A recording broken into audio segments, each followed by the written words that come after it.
Magandang hapon sa lahat. Good afternoon everyone. It's June 11 and let's do a quick Learn Tagalog video WOTD before I head back home.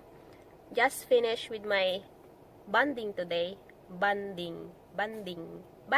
Our Tagalog word is palayaw. Palayaw. Palayaw means nickname. Examples. Ano ang palayaw mo? Ano ang palayaw mo? What is your nickname? Ang palayaw ko ay, my nickname is, halimbawa ay, halimbawa ay, ang palayaw ko ay, Iska. Or my nickname is, Iska. Ano ang palayaw niya? Ano ang palayaw niya? What is her or his nickname?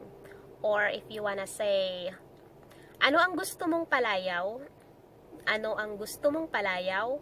That's about it. A very quick Tagalog WOTD. So, until next time, bye! Bahay na! Bahay na si tita.